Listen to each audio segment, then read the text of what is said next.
Totoo ba na ilang aklat lamang ng bagong tipan ang para sa mga mananampalataya sa ngayon at ang iba ay hindi na para sa atin?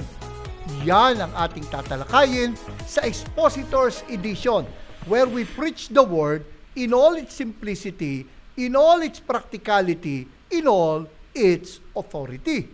Ako po, si Pastor Eric Cortez. Ako naman po si Pastor Erwin Amador.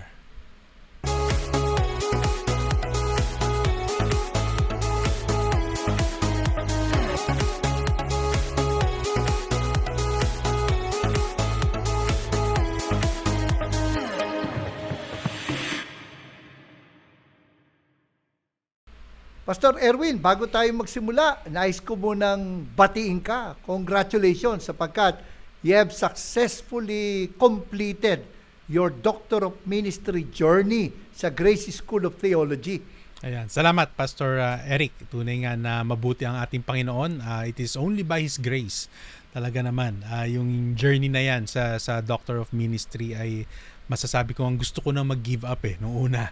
'Di ba? Lalong-lalo na do sa last stage itong pagsusulat ng pinaka major research paper or yung iba ang tawag ay dissertation ay talagang gusto nang give up.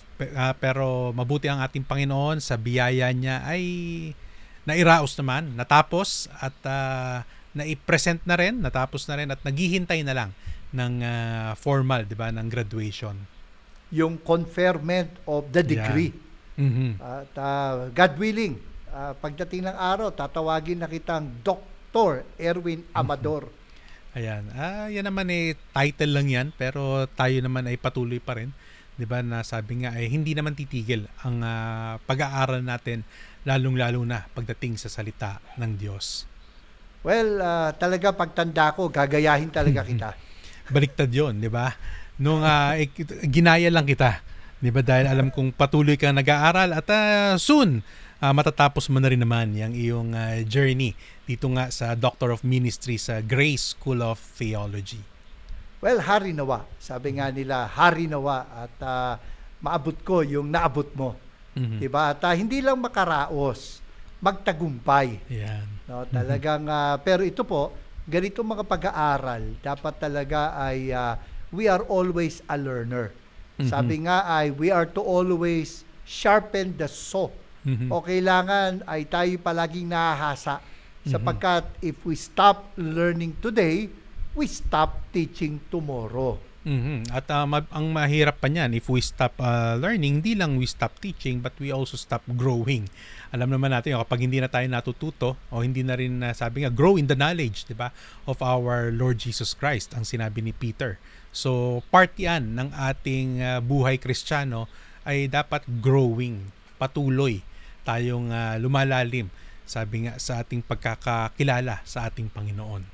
Praise God. At sana patuloy na ma-encourage natin ang mga ating mga taga-subaybay, lalo na yung mga kapwa nating pastor, na patuloy na mag-aral. Na talagang maaring kung hindi man formal studies, katulad ng tinapos mo, yung mga tinatawag na non-formal trainings. Ang importante dito ay tayo'y patuloy na lumalago sapagkat utos naman talaga ng Panginoon, grow in the grace and the knowledge of our Lord and Savior Jesus Christ. Yan ang sinabi sa 2 Peter chapter 3 verse 18. Ayan. Kaya yan ang ating patuloy na reminder o hamon din, 'di ba, sa mga kapwa natin na nagpapastor na patuloy lamang tayong mag-aral. Kagaya nga na sabi mo, hindi lang naman doon sa formal, maging sa non-formal ay marami tayong matututunan, patuloy tayong sabi nga mag-invest din naman sa mga libro, 'di ba? At hindi naman masama 'yan, pero wag nating kakalimutan ang Biblia. Yan pa rin yung primary, 'di ba, source natin ay ang salita ng Diyos.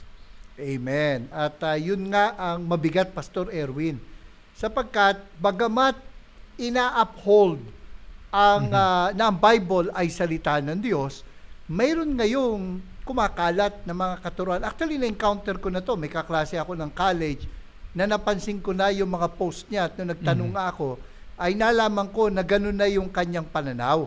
At meron din akong isang kaibigan na tumawag sa akin na nagtatanong sapagkat meron nga ngayong mga nagtuturo, Pastor Erwin, na sinasabi na yun lamang daw mga sinulat ni Pablo mula Romans hanggang Philemon ang applicable o nakalaan para sa ating mga mananampalataya sa kapanahunan natin ngayon.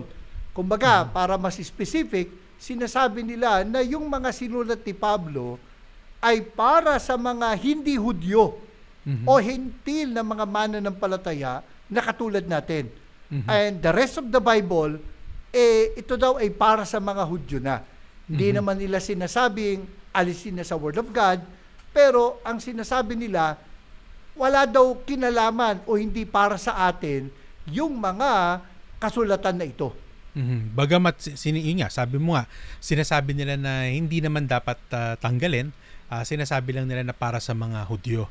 Subalit ang salita ng Diyos, Pastor Eric, 'di ba? It was written to them, but it is also for us. Kumbaga, meron tayong matututunan both in the Old Testament and New Testament.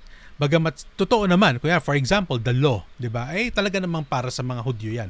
Hindi naman talaga para sa mga hentil o Gentile. It was not our covenant. Hindi naman talaga para sa atin, 'di ba? Subalit may mapupulot tayo dahil ang aking devotion ngayon, ako ay ang Old Testament ko ay nasa Leviticus. So kung talaga namang isipin para sa mga Hudyo 'yan, wala na akong mapupulot 'di ba, na anong application yan sa akin. Subalit malinaw naman na inulit doon, bagamat tungkol yan sa food, 'di ba? Doon sa mga kinakain nila. Yung mga dietary laws. Dietary laws, 'di ba? Binanggit din naman doon na kaya yun, bakit yun sinabi sa kanila? Ang pinakahuli naman na I think the principle is yung be holy for I am holy. At ang lagi naman paulit-ulit doon is consecrate yourself. At alam ko naman na yun ang mababaon natin dahil dati, 'di ba, napapaligiran sila ng Gentile nations, doon sila nagiging parang distinct. Doon nakikita yung kaibahan nila na sila ay kay Yahweh at yung mga syempre nasa pagan gods naman itong mga nakapalibot sa kanila. Sa panahon naman natin ngayon, bagamat hindi yan nakikita sa kinakain natin, yan naman ay dapat ay sa buhay natin ay makita yung kaibahan natin bilang Kristiyano at sa mga ibang tao. 'Di ba, makita nila yung pagiging distinct natin, yung holiness ng ating Panginoon. At hindi nagbabago yun sapagkat sinabi nga sa Old Testament, be holy for I am holy. Sabi sa Leviticus 19:18. Pagdating sa New Testament, sa 1 Thessalonians chapter 4, ang sinabi nga ay, this is the will of God, your sanctification, that we may live a holy life. So yung konsepto ng kabanalan ay applicable sa atin hanggang ngayon, bagamat yung expression ng kabanalan ay maaaring magkaiba. Yes. Kaya hindi natin pwedeng sabihin, 'di ba, na wala na tayong matututunan, lalong-lalo na sa Old Testament. 'Di ba? Wala na tayo diyan mapupulot at kasama na lang 'yan. Kumbaga kinikilala lang na kasama sa Bible pero wala tayong matututunan. Hindi po tama 'yon. Dahil dapat nating kilalanin na part yan ng scripture at meron tayong matututunan. Kaya nga tayo merong subject, Pastor Eric, na hermeneutics, at doon natin tinuturo yan, 'di ba, kung paano nga makuha yung principle na binabanggit natin kanina para alam natin kung ano yung itatawid natin sa panahon natin ngayon. At saka gaya nga na sinabi mo, though it was not written to us, it was written also for us. Yun ang ating dapat tandaan. At sabi nga sa 2 Timothy, tingnan mo, sa verse 2 Timothy chapter 3, verse 15, babasahin ko sa Magandang Balita Biblia. Ang sabi, mula pa sa pagkabata, alam mo na ang banal na kasulatan na may kapangyarihang magbigay sa inyo ng karunungan tungkol sa kaligtasan sa pamamagitan ng pananampalataya kay Kristo Jesus. Nang sinulat ito ay hindi pa kumpleto ang New Testament, bagmat ongoing na ang pagsusulat ng New Testament. At lumalabas na ang tinutukoy dito ni Pablo, kasi sabi, mula pa sa pagkabata, alam mo na ang banal na kasulatan. So, lumalabas na primarily, ang tinutukoy niya dito ay ang Old Testament. Yan, kasi ang kausap niya dyan ay si Timothy. 'Di ba? Nauunawaan ni Timothy yung sacred writings during that time. Ang buo na, ang tapos na ay yung Old Testament. Oh yes, ongoing yung New Testament, pero sa unawa pa syempre ni Timothy ay ang buo na doon na sacred writings na binabanggit ni Pablo ay ang Old Testament. Dito sa verse 15. Yes. Pero kahit na Old Testament, ang sabi rito na ang banal na kautusan o kasulatan Mhm. ay may kapangyarihang magbigay sa atin Mhm. ng karunungan, take note, Mhm. tungo sa kaligtasan sa pamamagitan ng pananampalataya kay Kristo Jesus. Yes. Na kahit ang Old Testament, it points Mhm. to salvation by grace alone, through faith alone, in Christ alone. Yes. Kitang-kita natin na ang Old Testament, lahat naman yan, sinabi naman ni Jesus Christ din naman yan, di ba? I think sa Luke, kung di ako nagkakamali, Luke 24, di ba, na ang mga kasulatan ay siya ang tinutukoy. Kumbaga, it all points to Him. The law, the prophets, and even sabi nga, the wisdom books or the poetry, ay lahat ay tumutukoy sa Kanya. Kumbaga, siya ang tinuturo. Alam naman natin na from Old Testament ay hinihintay na yung Messiah dyan. Simula doon sa Genesis chapter 3, verse 15, di ba, ay patuloy na yan. Nagtuloy-tuloy na yung redemption ng ating Panginoon hanggang sa dumating na nga ang Messiah ng ating Panginoong Hesukristo. At ang sabi nga rito, no, nung sa Luke chapter 24, no, verse 44, pagkatapos ay sinabi niya ng Panginoon sa kanila, ito ang tinutukoy ko nang sabihin ko sa inyo nung kasama pa ninyo ako. Dapat matupad ang lahat ng nasusulat tungkol sa akin sa kautusan ni Moises, sa aklat ng mga propeta, at sa aklat ng mga awit. Basically, what he was saying is from Genesis to Malakay ay may nasusulat tungkol sa kanya. Yan ay tumutukoy sa kanya, di ba? Siya yung katuparan nung mga patungkol sa kanya, sa Messiah na darating. At yan na nga ang ating Panginoong Hesukristo. Kaya nga sinasabi na ang banal na kasulatan patungkol sa lumang tipan, pati ang lumang tipan ay may kapangyarihang magbigay sa atin ng karunungan tungo sa kaligtasan sa pamagitan ng pananampalataya kay Kristo Jesus. At ang sabi nga sa verse 16 ng 2 Timothy chapter 3, ang lahat ng kasulatan, no, take note, lahat ng kasulatan, Old Testament, New Testament, mula Genesis hanggang Revelation, ay kinasihan ng Diyos. Or sabi sa ESV, sa English, breathed out by God. Ang lahat ng kasulatan ay salita ng Diyos at kapakipakinabang sa pagtuturo ng katotohanan, sa pagsaway sa kamalian, sa pagtutuwid sa likong gawain at pagsasanay para sa matuwid na pamumuhay upang ang lingkod ng Diyos ay maging ganap at handa sa lahat ng mabubuting gawain. So malinaw doon na mula Genesis hanggang Revelation ay kapakipakinabang. Lahat ito kapakipakinabang sa atin, mapahudyo o mapahintil man o hindi hudyo. Ang nakakapagtaka lang, Pastor Eric, matanong ko lang, bakit kaya nila nasabi, di ba, na yung mga hindi lahat, di ba, ay kumbaga para sa atin, kumbaga para bang ang sinasabi, wala ka ng kapakinabangan diyan, lalo na sa Old Testament siguro, di ba? At ang kanilang tinutukoy lamang, parang ang gusto lang nilang palabasin ay yung mga sulat lamang ni Pablo. Yung may, kumbaga, yan lang ang dapat nating pagtuunan ng pansin. Kumbaga, bakit kaya nila nasabi na ito lamang mga sulat ni Pablo ang dapat nating pagtuunan ng pansin? Alam mo, Pastor Erwin, hindi na rin kasi bago to. Noong palang 2nd century, ay may lumabas na sabi nga sa Lexham Bible Dictionary, the most infamous heretic in early Christianity.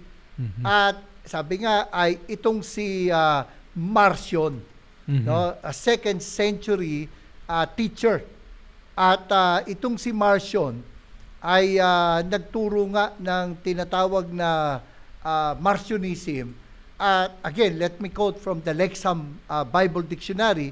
Marcion is best known for denying that the God of the Jewish scriptures, for Christians, that means the Old Testament, was the same as the God of Christian scriptures. Iba daw kasi yung ipinakilalang Diyos ng lumang tipan sa Diyos ng bagong tipan.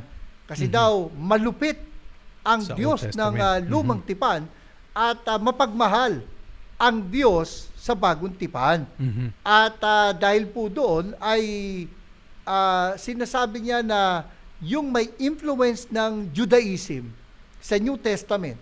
Kaya it led him also to reject lahat ng Gospels except the Gospel of Luke, at tinanggal niya yung first 2 chapters, at inedit pa niya yung kapag binabanggit na natupad ang Jewish scriptures.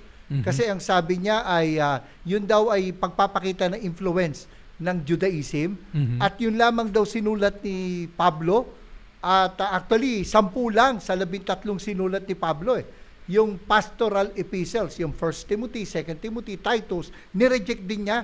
Mhm. At the rest of the New Testament ay hindi na para sa atin daw. Mhm. Kaya kumbaga nagkaroon siya ng sarili niyang listahan Mhm. ng mga canon o ng mga aklat na sinasabing bahagi ng salita ng Diyos. Mhm. So his own scriptures were limited to one gospel, the Gospel of Luke, and 10 letters of Paul. At dahil doon, yung mga pananaw ni Marcion tungkol sa Diyos, tungkol kay Kristo, kasi lumabas din dahil nga sabi rin ni Marcion, ang si Kristo raw appeared to be a man pero he's not a man. Mm. Mukhang tao, anyong tao pero hindi daw tao. Mhm. Kaya ito daw Marcion's views about God, Christ, the canon of Scripture, and the relation between Judaism and Christianity prompted the early church fathers to clarify their positions on these issues. Ayan. Kaya siya na-declare din na heretic. Diba? Dahil lalong-lalo na pagpatungkol doon sa pagiging Diyos ng ating Panginoon at pagiging tao ng ating Panginoong Hesukristo. Kasi very important doctrine. Diba? Sabi nga, essential doctrine, yung Christology, yung pagiging totoong Diyos ni Kristo at pagiging totoong tao ni Kristo. Kaya nga, at sabi niya, si Marcion daw, for him, Christ was a fully divine being who only seemed to be human. Seem. At ang tawag nga doon ay docetic Christology. Galing po sa word na dokeo, ibig sabihin to seem or to appear. Kaya Appearing. itong si Marcion, mukha lang na tao. Mukha. Mhm. Oo, Hindi so si totoong Marcion, tao. Yan. hindi buong tao. So si Marcion, he rejected yung pong katuruan ng virgin birth. Kaya nga niya tinanggal yung first 2 chapters ng Luke. At para sa kanya, Jesus did not suffer and die physically on the cross, but only appeared to do so. At yun nga, dahil doon, kanya ring sinabi, kasi siyempre, sumasalungat ang katuruan ng Biblia sa kanya, kaya ginawa niya, katulad ng ibang hidwang pananampalataya, gumawa ng sariling version ng Bible. Tapos, yung translation nila, inayon nila sa kanilang paniniwala. Ito naman si Marcion, nagbawas. He rejected all of the Jewish scriptures, the Old Testament, at he only accepted yung authority nga ng Luke minus 2 chapters at saka yung 10 sinulat ni Pablo. Hindi maliban doon sa hindi niya tinanggap yung mga sinulat na 1 Timothy, 2 Timothy at saka Titus. Pero yung nga, he was condemned by Irenaeus, a 3rd century teacher, sa kanyang aklat na Against Heresies. At yun nga yung naging condemnation niya as a heretic. Itong si Marcion. At itong pagsabi na applicable lamang sa atin, mga sinulat ni Pablo, sounds family, sabi nga natin. Sounds familiar. Hindi na bago, noon pa man may ganyan ng katuruan. Kaya totoo ang sinasabi ni ng Koheleth, di ba? O ni Solomon. Sabi nga, Ecclesiastes, that there is nothing new under the sun. Yan ay ikot-ikot lang. Sabi nga, umiikot lang. Yung mga lumang katuruan, yung mga dati ng mga hidwang katuruan, ay lumalabas lang ulit ngayon. Siguro different form, di ba? Hindi nila binabanggit si Marcion, pero nandun yung katuruan na yan. Kung sagutin ka, Pastor Erwin, ano ngayon? Di ba? At least, binabasa naman nila yung sinulat ni Pablo. Ano ngayon? Ano naman ang kahalagahan na ng katuruan na dapat yung buong Biblia ang panghawakan mo na may kinalaman pa o makabuluhan pa sa ating panahon ngayon. Malinaw na, 'di ba, kagaya nga ng sinabi na ni Pablo kay Timothy na ito ang nagbibigay din sa atin, 'di ba, ng wisdom for salvation through faith in Christ. At makikita natin yung kabuuan kasi kapag tinignan natin ang kabuuan ng salita ng Diyos, 'di ba, nandoon yung sabi nga, kung isa-summarize natin 'yan, ang bulk niyan ay yung redemption, the grand redemptive plan of God. And andun pa lang, simula pa lang sa Old Testament at maging hanggang dumating nga ang ating Panginoong Hesukristo. At hanggang sa makita na natin sa Revelation, the new heavens and new earth. Diba? So napaka-importante talaga na makita natin yung kabuuan. Alam natin ngayon yung grand plan ng ating Panginoon. Na tayo, diba, na yes, may mga pighati dito. Yan ang, kumbaga, ano yung pinaka application, diba, na ano ito para sa atin ngayon, 'di ba? Alam natin na may mga paghihirap tayo ngayon, pero we're looking forward doon sa new heavens and new earth na binabanggit. Na dito, ang pag-asa natin nandun, hindi naman talaga dito. Kaya kailangan ituon natin yung ating pag-asa sa ating Panginoong Hesukristo, the blessed hope, 'di ba? Yung second coming. Ngayon, kaya kailangan mo yung kabuuan. Kasi kung wala kang revelation, alam mo yung buong kwento. Alam mo yung, kasi kung hindi, paano mo malalaman na may new heavens and new earth? Diba? Tinanggal mo ang revelation dahil nandun ka lang kay Pablo. Diba? Hindi binabanggit ni Pablo yung ending na binanggit naman ni John doon sa Revelation. Parang walang pinagkaiba yan yung hindi mo alam yung buong kwento. Diba? At sabi nga half truth is a whole out lie. Diba? Parang yan yung dati, no? Ito, inabutan mo to, yung VHS Diba? Dati may nagpahiram sa akin ng pirated copy ng pelikula ni Keanu Reeves, yung The Matrix. At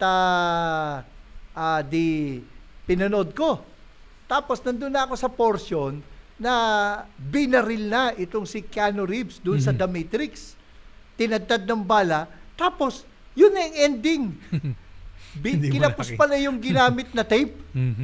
So, kumbaga, bitin yung kwento. Ano na nangyari? Kumbaga, mababaw pang illustration, pero kung sa mga pelikula gusto mo mapanood ng buo, ganun din naman ang salita ng Diyos. Sabi nga ni Paul, the whole counsel of God. At ang lahat ng kasulatan, hindi lang iilan, ay kapaki-pakinabang sa pagtuturo ng tama, pagtuturo ng mali, pagtuturo kung paano magiging tama at kung paano mananatiling tama. At ang sabi, kailangan natin ng buong kasulatan upang tayo na lingkod ng Diyos maging ganap at handa sa lahat ng mabubuting gawain. Bagamat tayo, 'di ba, Pastor Eric, alam natin, we agree na yung mga, for example, the law, 'di ba? Yan, yung bawat salita diyan, hindi naman lahat yan ay kailangan mong gawin, i-apply, 'di ba? Subalit again, yung principle na dapat nating makita na true sa panahon ng mga Hudyo, at makikita natin na ganun pa rin naman yung karakter ng ating Panginoon. Sa ngayon, like holiness, hindi naman nagbago yung karakter ng ating Panginoon na pagiging holy niya sa mga Hudyo, lalo na nung kay Moses, panahon ni Moses, at maging hanggang sa panahon natin ngayon, hindi nagbago yung holiness ng ating Panginoon. At yun yung silbi sa atin ito. Diba? Ang isa sa mga nakita natin, Pastor Erwin, sa preparasyon natin dito, sa topic na to, ito'y nag-uugat kasi sa isang system of interpretation. No, kasi meron titawag na, although maiksi ang panahon natin para i-discuss yung mga detalye nito, pero meron kasing isang system of interpretation na tinatawag na dispensationalism. Ang sabi sa Moody Handbook of Theology, dispensationalism is a system of interpretation that seeks to establish a unity in the Scriptures through its central focus on the grace of God. Sinasabi na may iba't ibang dispensation o kapanahunan. Okay? At itong mga kapanahunan na ito ay halimbawa, the dispensation of innocence nung panahon ni Adan bago nagkasala, and then the dispensation of the fall, diba? Tapos yung dispensation of promise, ito nga yung panahon ni Abraham, then the dispensation of the law, 'di ba? Ito na nga yung maring hindi ito yung mga bilang kasi kahit yung mga dispensationalists, Magkakaiba. may iba-ibang Mm. listahan. Mhm. No, tapos the dispensation of the law, dispensation of grace, dispensation ng sabi nga nila ay yung kingdom, di ba? Mhm. So, ito yung iba't ibang mga kapanahunan. Mhm. At meron pang isa pa naman na katulad din nito na system of interpretation, yung covenantalism na iba't iba namang mga iba't iba namang mga covenants. Ang Covenants. dami covenant, di ba? Yung titang Edenic covenant, may Noahic covenant, Abrahamic covenant, Davidic covenant. Yun naman yung isa namang system of interpretation. Again, masyado ng detalyado pero personally, kahit na mapa-covenantalist ka o dispensationalist ka, ang parehong nag-agree na meron pong iba yung under the law, iba yung under grace. Mhm. Yun ang sinasabi dyan. Ngayon, ang problema, merong mga sumobra na. No, kasi, di ba, ang paliwanag nga, syempre iba yung panahon ng kautusan. Mhm. No, iba rin yung kapanahunan ng kagandaan loob ng Diyos, pero iisa lang ang kaligtasan, ang paraan ng kaligtasan, pananampalataya sa ating Panginoon. Bagamat may iba't ibang mga, kumbaga, dispensation like bago nung EDSA Revolution ay yung iba yung Constitution, Mhm. di ba, pagkatapos ng EDSA Revolution, Tapos 87. nagkaroon ng 87 Constitution na magkaiba. Like example, yung Constitution before that ay walang term limit ang Pangulo, samantalang yung 1987 Constitution may term limit, isang term lang ang Pangulo. So doon pa lang makikita mo pagkakaiba. Mhm. No? Pero iisang demokrasya 'yan. At the risk of being simplistic, yun ho yung sinasabing pagkakaiba ng mga dispensations. Pero kung titingnan mo, katulad nun, under the law, under grace, pag inaral mo sa Biblia, ay iisa lang ang kaparaanan ng kaligtasan. Mhm. Diba? At yun ay pananampalataya sa Panginoon lamang. Mhm. Subalit yun nga, may mga naging extreme. Yun ang banging problema. Ngayon yung pananampalataya, by the way, 'di ba? Talaga naman kay Abraham pa lang pinakita na doon na sabi nga na justify siya dahil sa pananampalataya niya doon sa mga pangako ng ating Panginoon. Nag-iba lang yung object pero sa Panginoon pa rin. Doon kasi sa naniwala siya doon sa mga ipinangako sa kanya. Pagdating naman sa New Testament, syempre ang Panginoong Hesus na. At alam natin na ginamit ni Pablo naman 'yan. Romans chapter 4. 'Di ba si Abraham nung ine-explain niya kung paano ka nga magiging maidedeklarang matuwid ng ating Panginoon. At yan ay sa pamamagitan ng pananampalataya. So panahon pa lang ni Abraham, pananampalataya na, at maging sa panahon natin ngayon, pananampalataya pa rin. Pananampalataya sa ating Panginoong Hesukristo. So, yung ganong system of interpretation, mapa-dispensationalist o covenantalist, ay merong framework yan na nakakatulong sa pag-intindi ng Biblia. Subalit, ang problema, katulad nga dito sa ating topic, sa dispensationalism, ay nagkaroon ng tito na ultra or hyper dispensationalism. At dumating na, masyado na ngang naging Extreme na, di ba? Yung Yan ang sabihin, tawag yung natin. guhit ba? No, na example, yung Lord's Prayer, walang kinalaman sa atin. Kasi nga, sinasabi natin na yung kautusan ay pag under the law, halimbawa, yung kautusan, katulad ng binabanggit, yung mga dietary laws, di ba? Ay hindi na applicable sa atin. So, ang sinasabi nila ay ganun din naman, pati daw yung Lord's Prayer, wala nang kinalaman sa atin. Yon ngayon yung nangyari na nga, yung ultra dispensationalism at pati nga yung simula ng church may siyempre yung main line ito, no, kung kung hindi extreme, like we could say na tayo ay dispensationalist, di ba, Pastor Erwin? Yes. At yung mainstream dispensationalist, we hold that the church started sa Pentecost, sa Acts chapter 2. Pero yung mga ultra dispensationalist, kasi nga sinasabi nila na ang church nagsimula kay Pablo. So, either daw nagsimula yan nung na-convert itong si Pablo sa Acts chapter 9 or yung sa Acts chapter 13 No, yung sinabi ni Pablo na sa Acts chapter 13 verse 46 na ang sabi doon, babasahin ko sa ESV. And Paul and Barnabas spoke out boldly saying, it was necessary that the word of God be spoken first to you. He was talking to the Jews. Since you thrust it aside, no? Nireject nila. Reject. And judge yourselves unworthy of eternal life.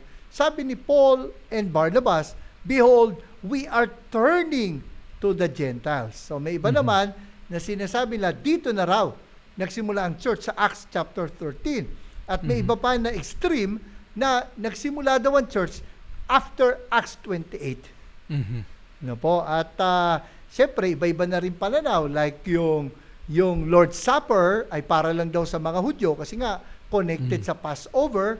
At sinama na rin nila, may iba naman na hindi naglo-Lord's Supper pero nagbabaptism. Pero yung sa mga ultra-dispensationalists, may iba naman, wala nang Lord's Supper, wala pang water baptism. Hindi na raw applicable. So yan po yung mga nagtuturo din na ang mga sinulat lang ni Pablo ang applicable sa atin. So in a sense, they repeated the error of Marcion. So makikita natin dyan, di ba, na parang papaano ngayon yung command ng ating Panginoon sa mga disciples, di ba? Hindi nila makita na yung Matthew chapter 28 dahil para sa kanila si Matthew, totoo naman, di ba, na sinulat ni Matthew yan para sa mga Hudyo, pero hindi nila ngayon makita na kausap ng ating Panginoon ay mga disciples. At maging hanggang ngayon dapat yan ay sa atin yan, yung tinatawag nating Great Commission, di ba? Ay para pa rin naman yan sa mga disipulo ng ating Panginoong Jesus sa pangkasalukuyan. Hindi lamang yan para sa mga Jewish disciples ng ating Panginoon, kundi sa lahat ng disipulo ng ating Panginoong Jesus. So, yun yung mga sinasabi natin na kailangan makita natin yung kabuuan ng salita ng Diyos at hindi lamang piliin. Dahil maging si Pablo naman ay syempre ang saan ba siya kumukuha. Remember, si Pablo panay ang quote pa nga ng Old Testament niyan eh. 'Di ba? Siya kung susundin rin natin yung kanilang sabi nga train of thought nila, dapat si Pablo lang. Si Pablo nagko-quote, 'di ba? Alam natin 'yon. Halos yung kanyang mga sinulat punong-puno pa rin ng Old Testament 'yan. Dahil nga doon siya bihasa, 'di ba? Pharisee siya, master of the law. Sabi nga alam niya yung Old Testament. So papaano ngayon natin i-interpret, 'di ba? Yung kung si Pablo nga gumamit ng Old Testament para sa mga kausap niya sa mga hentil, bakit hindi natin tignan at pulutin, 'di ba? Kung ano yung mga kumbaga yung principle na madadala pa rin natin sa panahon natin ngayon. Sabi nga niya sa Romans chapter 15 verse 4, anumang nasa kasulatan noong pang-una ay nasulat sa ikatututo natin. Pasinin mo yun na yung kasalutan noong pang-una, referring to the Old Testament, ay nasusulat sa ikatututo natin at ito'y sa Romans. So ang kausap niya rito hindi lang mga Hudyo. Ang kausap niya rito ay mga hentil. No, yun daw Jewish scripture ay para sa ikatututo natin ng mga hindi Hudyo upang sa pamamagitan ng pagtitiis at sa pagpapalakas ng loob mula sa kasulatan ay magkaroon tayo ng pag-asa. So dito makikita natin na kapaki-pakinabang din sa ating mga hindi Hudyo. Maliban na lang, Pastor Erwin, kung ikaw ay may dugong Hudyo. Yan ang although may extreme din naman. Kung merong mga, 'di ba, sabi nga ito, itong mga ultra dispensationalist, meron din namang mga nasa extreme na parang may pagkatawag nga natin doon yung messianic, 'di ba? Na ginagawa naman nila yung mga nandun sa law. Bagamat Gentile sila, mga minsan nga Filipino, 'di ba? Parang sinusundan yung kung ano yung mga ginagawa pa doon sa Old Testament. Na alam naman natin hindi rin naman tama, 'di ba? Na gawin mo pa yung mga ginagawa doon sa Old Testament. Lalo na yung sacrifices. Huwag na yun, pag-usapan diba? Natin. Pero sa kanila, bagamat hindi nga sila nagsasacrifice, sinusunod nila yung dietary laws. Dietary, yan yung iba. Pero alam mo, kung tutusin, Pastor Erwin, healthy naman yun, di ba? Oo. Kung gusto mo sundin, hindi kita pipigilan, Pastor Erwin. Kasi may aklat, di ba? Di ba, sabi, WWJD, what would Jesus do? May isang aklat what would Jesus eat? At sa mga katulad natin na may mga health issues na, baka daw makatulong sa atin yon. Mhm. Okay At naman yon. Alam naman natin dahil dito sa recent study na, 'di ba? Alam natin because of science, healthy naman talaga 'yon. Pero syempre nung nasulat 'yon, hindi naman muna 'yun ang nasa isipan ng mga Hudyo na healthy ito. Kaya ito ang binigay ng Panginoon. May purpose ang Panginoon doon Kung mga bakit. Pero ngayon lang nalaman lang natin na totoo naman, 'di ba? Yung mga dietary laws na inilatag doon healthy. Di sundin na rin natin yung simula pa lang talaga. Ano ba yung plano? 'Di ba punta tayo kay Adam and Eve. 'Di ba? Gulay yun, lang ang pwedeng kainin. Gulay lang 'yun. Green plants lang 'yun talaga. At alam naman natin talaga na kapag ginawa mo 'yon, healthy naman talaga.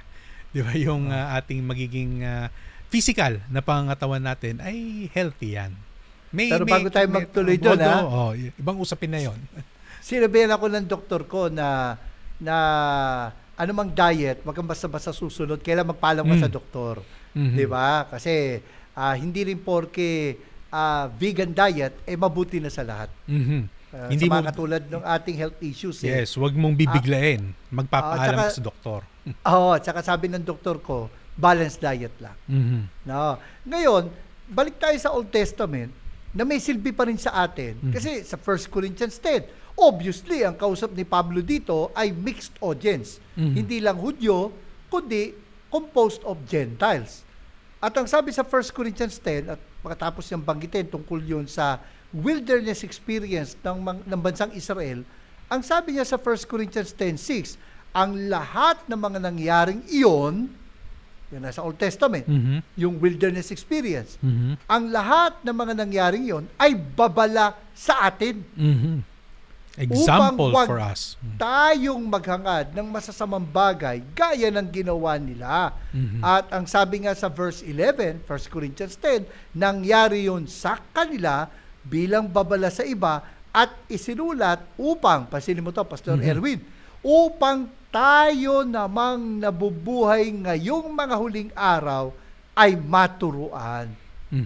So may silbi pa rin. Sa English maganda sa ESV Ito yung sinasabi natin na to them and for us. Kasi nandito yun Now, these things happened to them as an example, but they were written down for our instruction. Kumbaga, to them, but also for us. Pero kasi, Pastor Erwin, meron pa silang sinasabi kasi na iba daw yung ebanghelyo ni Pablo. Kasi merong sinabi naman si Pablo in fairness, no, sa Ephesians chapter 3 verse 5. At ang sabi ay ganito, ito'y hindi ipinaalam sa mga tao noong mga nakaraang panahon. Ito ay yung sinasabi niyang lihim na panukalang isinakatuparan ni Kristo. Ito'y hindi ipinaalam sa mga tao noong mga nakaraang panahon, ngunit inihayag ngayon ng Diyos sa pamamagitan ng Espiritu sa kanyang mga banal na apostol at mga propeta. At ito ang lihim. Sa pamamagitan ng magandang balita, ang mga hintil ay mga tagapagmana rin tulad ng mga Hudyo, kabilang din sa iisang katawan at may bahagi sa pangako ng Diyos sa pamamagitan ni Kristo Jesus. So, kumbaga, ang sinasabi nila, hindi ito yung tinuturo sa old dispensation. At si Pablo, ang itinalaga ng Diyos, sabi rito, sa kagandaang loob ng Diyos, verse 7, ako'y ginawa niyang lingkod upang ipangaral ang magandang balita. So sabi nila, iba yung gospel ni Pablo kumpara sa mga gospel ng ibang alagad. Kaya daw ang church nagsimula lang kay Pablo. Well, dapat din nating unawain, di ba? Nang binabanggit din naman, pag tinignan natin yung narrative, ay si Pablo ang tinalaga talaga para sa mga hentil. Di ba? Maliwanag naman sa Book of Acts, sinabi niya doon. Not necessarily din naman, di ba, na iba yung gospel na tinuturo niya. Dahil kung matatandaan natin, yung conversion ni Paul ay, di ba, nag-ano muna siya, kailangan niya munang tiyakin. Hindi ko matanda sa Galatians, yung Acts 9 na ano niya, di ba, nangyari sa Galatians, binanggit niya na kailangan niya rin namang umakyat, di ba, sa Jerusalem at alamin, di ba, sa mga yung ituturo niya ay tama. Kumbaga in line doon sa mga itinuturo ng mga kagaya nila Peter, di ba? So hindi naman nag-iba yung gospel, especially about the Lord Jesus Christ. Yung pa rin naman yung tinuturo nila Peter at ito rin ang tinuturo ngayon ni Pablo sa mga hentil. Well, gusto nating linawin yung Pastor Erwin, no? Palawakin natin yung puntong mo na yon. Kasi bakit nga ba nag-iba ng audience? Katulad nung sinabi sa Acts 13, from now on, we will go to the Gentiles. Kasi ang sabi nga sa Romans chapter 1, verse 16, sabi ni Pablo, bago natin tingnan yung sa Galatians, hindi ko ikinahihiya ang magandang balita sapagkat ito ang kapangyarihan ng Diyos para sa kaligtasan ng bawat sumasampalataya. Unay sa mga Hudyo at gayon din sa mga Grego o sa mga hindi Hudyo. Ngayon, bakit ba sa bawat pupuntahan ni Pablong lungsod, inuuna niya na hanapin yung mga sinagoga? Bakit ang una niyang tinatangkang bahaginan ng Ebanghelyo ay mga Hudyo bago siya mag-reach out sa mga hindi Hudyo? Bakit ba, Pastor Erwin? Di ba nabanggit din naman ng ating Panginoon yan na una muna talaga sa mga Hudyo, di ba? Diyan muna ini-offer sapagkat ang purpose naman talaga dapat ang mga Jews o ang Jewish nation, ang light di ba? Sila naman talaga dapat yung tagapaghatid ng magandang balita. Ay kaya nga lang ay ni-reject nila itong Messiah. Kaya ngayon napabaling, pero hindi ibig sabihin ay hindi kasama sa plano. Ito namang lihim o mystery na binabanggit, hindi ibig sabihin hindi kasama sa plano. Ngayon lang naging plano ng ating Panginoon. Hindi lang binabanggit noon, pero kasama na ang mga Gentiles. Pero una ang mga Hudyo bago ang mga Hentil.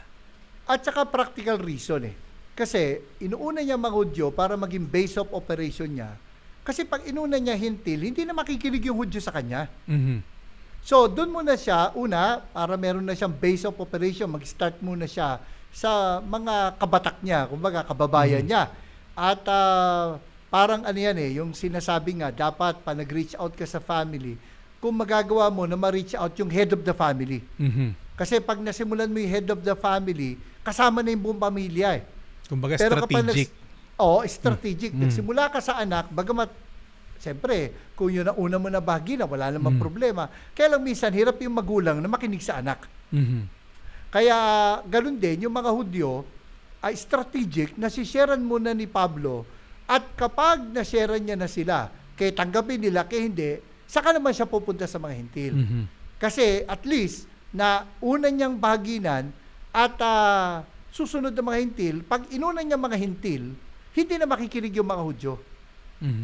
Yun ang isang strategy nitong si Pablo. Pero linawin natin, bagamat nag-iba ng audience, bagamat nag-iba ng audience, hindi nagbago ang message.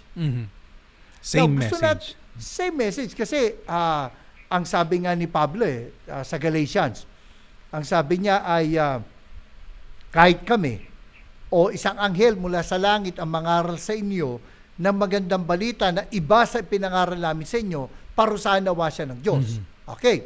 Now, ang sabi ni Pablo na yung gospel, kasi pagkatapos niya makakilala sa Panginoon, he spent some time in Arabia for 3 years in isolation.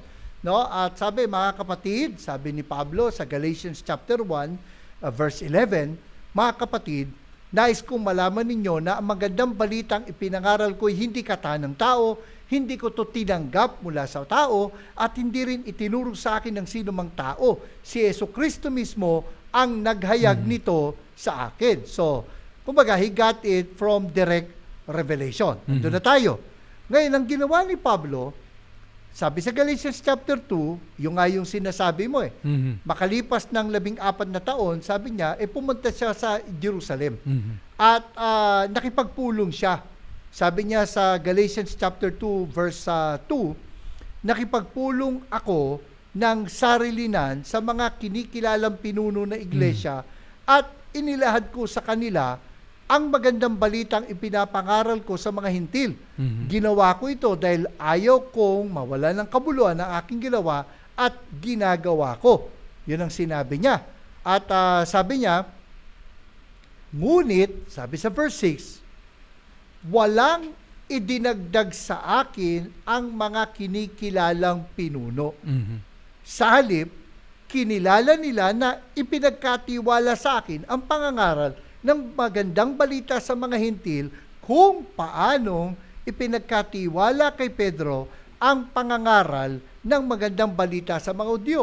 Ang Diyos na nagbigay ng kapangyarihan kay Pedro na mangaral sa mga Hudyo, ang siya ring nagbigay sa akin ng kapangyarihang mangaral sa mga Hentil. So, makikita natin na pareho lang ang mensahe. Mhm. Yes. Okay? Kasi the Lord taught the disciples, Mhm. the original 12. Mhm. At ito namang si Pablo, the Lord taught him on a separate occasion, sabi nga, by direct revelation. Mhm. Subalit, nung nag-compare notes, Yan. lumalabas na iisa Pareho. lang ang magandang balita nila, bagamat magkaiba lang sila ng audience Mhm. o target audience. Mas malinaw naman doon sa Galatians na binasa mo, sinabi doon na ang Panginoon, 'di ba? Ang kumbaga nagbigay ng mission kay Pedro, diyan ka sa mga Hudyo, kay ikaw naman Pablo sa mga Hentil. So pareho naman yung dala-dala nila. Hindi naman kailangan magpagalingan sila, 'di ba? Kumbaga pareho yung kanilang ginagawa, pareho yung mensahe na kanilang binabahagi, magkaiba lang ng audience.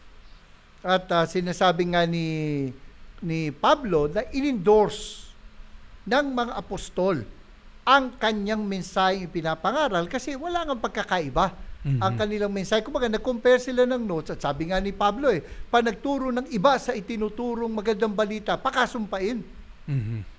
Kung magkaiba si Pablo at yung mga naunang mga apostol, ilalabas, isa sa kanila, sinumpa.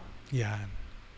Pero iisa lang nga ang magandang balita Mhm. na kanilang ipinapangaral, yung mga tinuruan ng Panginoon nung nandito pa siya sa lupa, at yung si Pablo na tinuruan ng Panginoon by direct revelation.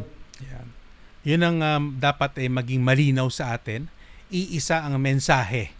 'Di ba? Ika nga ni Pedro at ni Pablo. Iisa yung pinapangaral. Hindi po magkaiba yan. Kaya't hindi natin kailangan, sabi nga, ipagsabung-sabungin, 'di ba? Yung mga aklat dito sa tinatawag nating Biblia, 66 books po yan. Lahat yan ay mahalaga.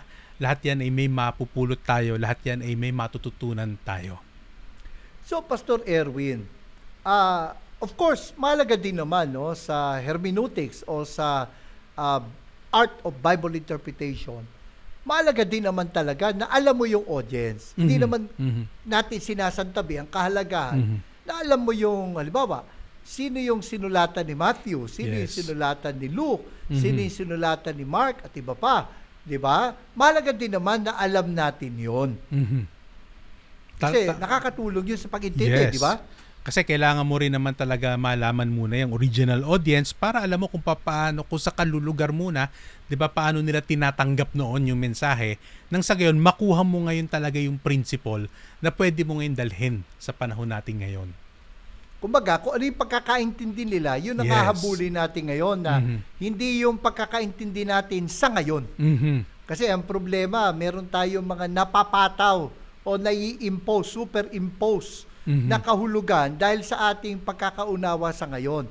Mahalaga na maintindihan natin ang pagkakaintindi noon doon, then and there, bago natin ngayon i-apply sa ating kapanahunan ngayon dito, here and now. Kapag nakita natin yon, masasabi natin na hindi ito modern interpretation, kundi yung ating pagpapaliwanag ay faithful to the text of the scriptures. Napaka-importante nun, 'di ba? Sabi nga, the original intent nung author at paano inunawa nung nag-receive nung message. Doon muna tayo. Pero hindi na sinabi na matapos na tayo doon. Kailangan maitawid natin sa panahon natin ngayon. Ano ngayon yung lesson, 'di ba, na pwede nating magamit sa ating panahon ngayon at dito. At 'di ba, yung kahalagahan din na alam mo yung kultura, alam mo yung geography, alam mo yung sitwasyon ng panahon na yon para kumbaga mas maging enriched o mas mayaman ang ating pagkaunawa sa ngayon. Kumbaga, tingnan mo muna yung kahulugan noon para makita mo yung kabuluhan ngayon. Yan, napaka-importante niyan. At nang sa gayon na hindi tayo mauwi, 'di ba? Sabi nga sa mga katuruan ni Marcion na ngayon ay naririyan na naman, umiikot na naman. 'Di ba, na sinasabi na kumbaga ang dapat lamang nating intindihin o unawain ay ang mga sinulat ni Pablo. Parang ganyan ang kanilang sinasabi na wag na, in other words, hindi nila sinasabi siguro direkta na walang kwenta, 'di ba, yung ibang mga libro. To be fair. To be fair. Baka lang sa pagkakasabi nila na wala naman yan silbi sa atin, mahalaga lang yung kay Pablo, parang lalabas yan. 'Di ba? Yun ang implication nun. 'Di ba? Huwag mo nang basahin yan. Total wala naman palang silbi yan sa akin. Babasahin ko na lang kay Pablo, which is alam naman natin na hindi rin naman tama. Lahat yan ay meron tayong mapupulot na mai-apply pa rin natin sa panahon natin ngayon. Actually, Pastor Erwin, bagamat itinutuwid natin yung ganyang mga maling turo, ay makikita natin na it's a warning also for us. Mhm. Kasi whether we like it or not, may mga pagkakataon na tayo namang mga hindi naniniwala sa hyper o ultra dispensationalism, we fall victim to the same practice. Mhm. Mas binabasa natin, mas pinangangaral natin ang bagong tipan. Mhm. Actually, napansin ko yan nung ako'y medyo tumatagal na sa pagiging Kristiyano. Napansin ko yung New Testament, kasi yung Bible ko, all day New Testament, at ako'y mahilig magguhit sa Bible noon Napansin ko yung Old Testament ko, yung New Testament ko, maraming guhit. Mhm. Mhm. Madumi, kumbaga. Mhm. Kasi nasusulatan, nakukulayan, gumagamit pa ako ng color coding noon, Pastor Erwin. Pero pagdating sa Old Testament, halos ang Kakaunti. linis. Mhm. Ang linis. At nami-miss out natin. Mhm. Siguro dahil na rin sa hindi itinuturo sa atin, paano iintindihin ng tama Mhm. yung lumang tipan. No? Kaya mahalaga din na inaaral natin yung mga genre. Yes. Kasi kaya mas madali yung kay Pablo. Kasi nga mas sanay tayo diretso sa mga letter. logical arguments, 'di ba? Mhm. Hindi katulad nung sa mga narrative, Mhm. iba ang approach kasi ng pag-interpret sa narrative. Lalo yung poetry, 'di ba? Yung mga Tama. psalm, iba rin ang approach diyan. At meron ding naging pag-aaral, Pastor Erwin, na nung tiningnan yung 100 most quoted verses ng mga systematic theology books, Mhm. lumalabas na mabibilang mo lang sa daliri ng isang kamay o dalawang kamay yung mga verses na mula sa lumang tipan. Mhm. Kadalasan yung nababanggit ng mga verses sa mga systematic theology ay mula sa bagong tipan. Mhm. Nakafocus yung most often quoted verses from almost all from the New Testament Mhm. at nanineglect yung Old Testament. So, wag din tayo magturo lang Yes. sa mga hyper-dispensationalist. Tingnan din natin, ganun din ba ang ating nagiging attitude Mhm. towards the Old Testament?